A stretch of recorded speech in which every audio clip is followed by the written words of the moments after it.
इस वक्त की बड़ी खबर आपको बता दें कि राजधानी दिल्ली को दहलाने की एक बड़ी साजिश रची जा रही थी और इसका खुलासा हो चुका है। दिल्ली में गिरफ्तार 4 कश्मीरी आतंकियों से पूछताछ की गई और उसमें कई बड़े खुलासे हुए हैं। इस वक्त की बड़ी खबर आपको बता दें कि राजधानी को आतंक से दहलाने की तैयारी हो रही थी और त्योहारों पर धमाके की साजिश रची जा रही थी।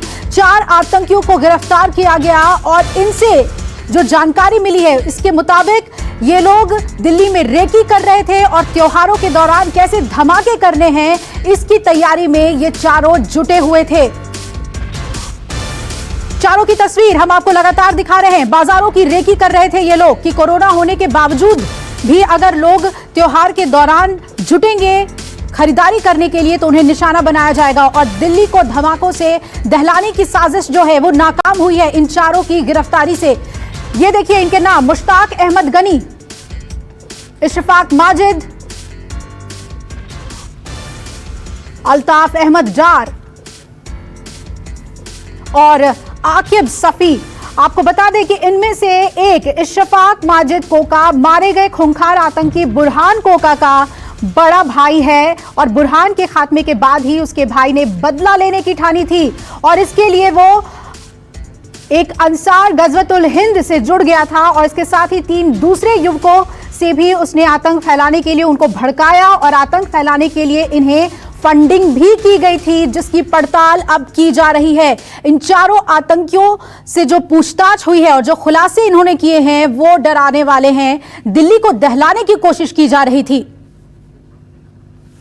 सीधा रुख करेंगे, मेरे सहयोगी वरुण सिन्हा जुड़ गए हैं ज्यादा अपडेट के साथ। दिव्या अग्रवाल और पल्लवी झा का भी रुख करेंगे ज्यादा जानकारी के लिए। वरुण, पहले आपसे जानना चाहेंगे क्या कुछ खुलासा इन चारों ने किया है? दिल्ली को दहलाने की साजिश रची जा रही थी।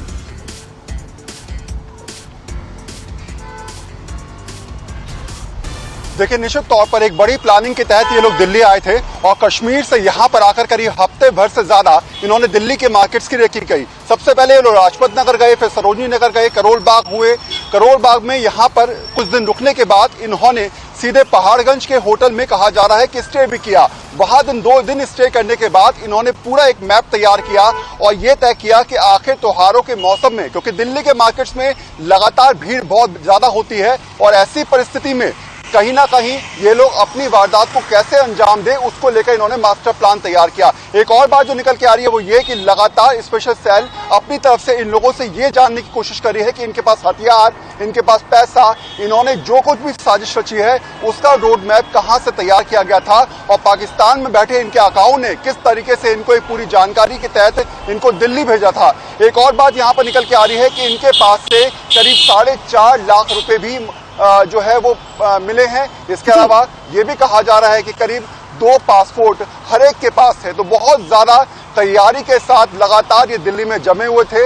एक सोच थी कि 2005 में आपको याद होगा जिस तरीके से दिल्ली को त्योहारों के मौसम में दहलाया गया था, सेम उसी तरीके से दिल्ली को यहाँ पर वैसे हालात के तहत एक बार फिर से बम धमाके सीरियल तौर पर किए जाए।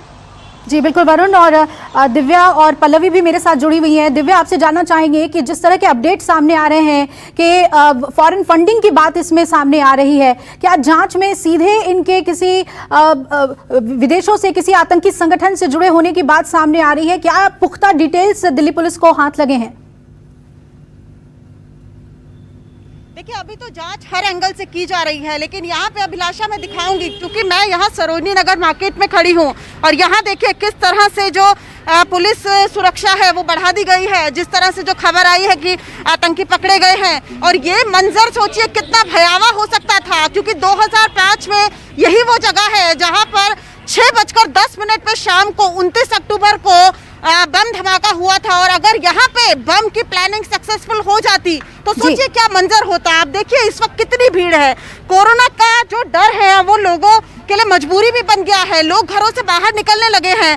त्योहारों का सीजन आ चुका है, ऐसे में लोग जो है वो घरों से बाहर निकल रहे हैं। देखिए सरोजनी नगर मार्केट में इस वक्त दोपहर के समय भी कितनी भीड़ है और अगर ये मंजर में अपने मंसूबों में कामयाब हो जाते हैं तो कितना भयावह हो जाता है। इस वक्त मेरे साथ ओमदा जी हैं। ओमदा जी, जब ये खबर आई तो किस तरह का माहौल हुआ? क्योंकि मुझे अभी रोंगटे खड़े कर देने वाली खबर दिख रही है कि अगर वो मंसूबों में कामयाब हो जाते तो कितने लोगों को मौत के घाट उतार दिया जाता। देखो 29 अक्टूबर 2005 को जब हादसा हुआ शनिवार और धनतेरस का दिन था, उसके बाद हम सभी एसोसिएशन ने मिलके दिल्ली पुलिस के साथ ऐसी व्यवस्था करी, वॉलंटियर पुलिस सर्विस बनाई। अभी भी आप व्यवस्था देखिए, यहाँ पर जो मचान है वो लगा दी गई है।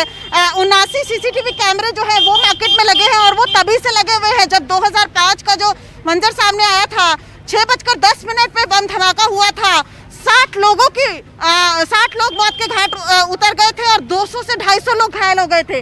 सोचिए अगर वही मंजर दोबारा होता तो किस कदर जो है यहाँ पर जान माल का खतरा हो सकता था। लोगों की भारी भीड़ है इस वक्त, अगर आप देखेंगे तो हर शॉप पर जो है वो काफी भारी भीड़ है। कोरोना का खतरा जो है अब लोगों को मन से निकालना पड़ रहा है क्योंकि त्योहारों का सीजन आ रहा है।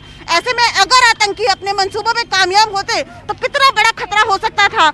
ये वही जगह है जहां पर जो है वो बम 2005 29 अक्टूबर की शाम को हुआ था और 30 अक्टूबर चूंकि दिवाली का दिन था उससे ठीक एक दिन पहले धनतेरस के दिन वो जो मंजर था वो अभी भी आप भूल नहीं पाए होंगे। हालांकि 15 साल हो चुके हैं, कितना भयावह था और अगर वही दोबारा होता तो कितना बड़ा नुकसान हो सकता था। हाँ मैडम जी, नहीं होगा, वैसे तो मुझे नहीं लगता अब नहीं होगा, क्योंकि मैडम जी सारी दिल्ली पुलिस मैडम समय समय पर मैडम राउंड मारते रहते हैं। यहाँ के अफसर अधिकारी बड़े बड़े सब आते हैं। यहाँ देखिए महिलाएं हैं, बच्चे हैं, बुजुर्ग हैं और तमाम दुकानों पे भारी भीड़ यहाँ पर नजर आ रही है। बच्चे, महिलाएं, चूंकि त्योहारों का सीजन आने वाला है ऐसे में भारी भीड़ नजर आ रही है। पुलिस की चाक चौबंद बढ़ गई है। यहाँ पे देखिए बैरिकेड लगा दिए गए हैं। तमाम पुलिस कर्मियों की संख्या जो है वो भी यहाँ बढ़ा दी गई है और 2005 के बाद से ही 80 सीसीटीवी कैमरे लगा दिए गए हैं। लेकिन सबसे बड़ी बात यहाँ पे ये है कि अगर उसी मंजर को यहाँ पे दोहरा दिया जाता तो एक बहुत बड़ी वारदात होती और जिसमें बहुत ज्यादा लोगों की जान माल का खतरा हो सकता था। यानी दिल्ली पुलिस के लिए तो इस जो घटना नहीं हो पाई है उसके लिए शाबाशी देने की बात है। दिव्या, हम देख सकते हैं कि पुलिस की चाक चौबंद व्यवस्था है, लेकिन उसके बावजूद अगर हम पिछली घटनाओं को याद करें तो वो मंजर डरावने वाले थे। लेकिन इस बार समय रहते एक बड़ी साजिश को नाकाम किया है दिल्ली पुलिस ने। नमस्कार, मैं हूं मानक गुप्ता। अगर आपको हमारा ये वीडियो पसंद आया हो तो इसे लाइक और शेयर जरूर करें और हाँ, हमें सब्सक्राइब और फॉलो करना ना भूलें ताकि आप देश और दुनिया की कोई खबर मिस ना करें। तो जुड़े रहिए हमारे साथ और देखते रहिए न्यूज़ 24।